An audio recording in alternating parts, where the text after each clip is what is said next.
Hey, so welcome back to the channel.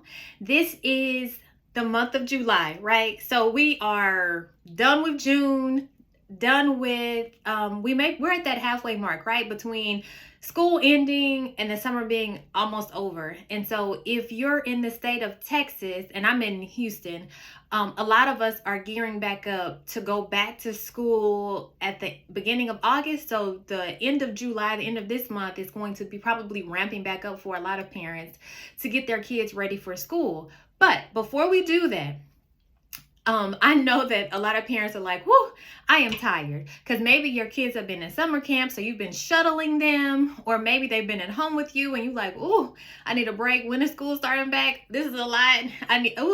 So this month we are sharing in the newsletter all good things for parents to take care of themselves after the first part of June and the craziness of school ending and summer camps or being at home with you, and before you go back to school. So self-care is the best care, right? And so in our newsletter, we are including spa information. Now, these spas are local to our Houston area. So we are sharing spa information. We are sharing some restaurants to check out here in Houston that we've been to. The food is great. The ambiance is nice.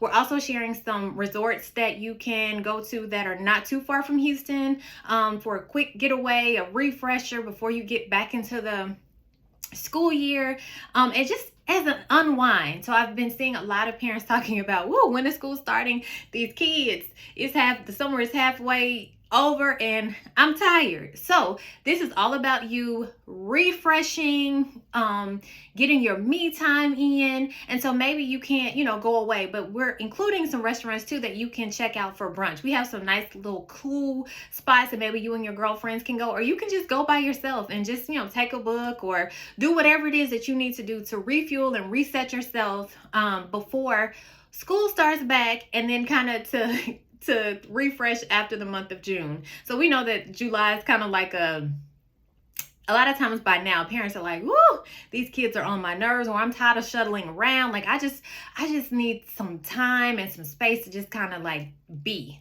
And so we did, we put together some different places that you can check out and some different things that you can do. And so this month, at least for part of the month, I hope that you guys will, take care of yourselves and do the things that make you happy, do the things that reinvigorate and refresh you, right? Because if you don't, you can't pour from an empty cup. So if you don't have anything to give, then your kids won't be happy, you won't be happy, it'll just be a whole mess. And so I am encouraging you to take this month, take a day out of this month, take a week out of this month, take whatever you need to refuel and refresh yourself for the month of July.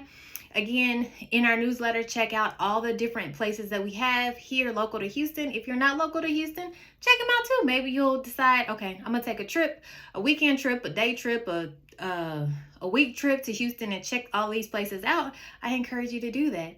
And so I look forward to you all sharing with me how your July went and checking out the newsletter. We have some great things there to share. And yeah, so we will see you on the other side. If you are in need of an evaluation for your child because you're suspecting that they have some type of disability, that is included, or you need a parent consultation on behavior or anything of that nature, we also have a link included. We will also be starting a support group for dads in September for if they have a child, if you've recently gotten a child diagnosed with a disability, a lot of times dads need a place to just vent and talk about what they're feeling. So we have that. We also have a process group for parents just in general. We have a journal that's going to be coming out to help parents, go through that grieving process. We also have a support group for dads that have just entered into parenting and parenthood. So be sure to check out the links in the newsletter and the links below for any or all of those services. Can't wait to hear from you.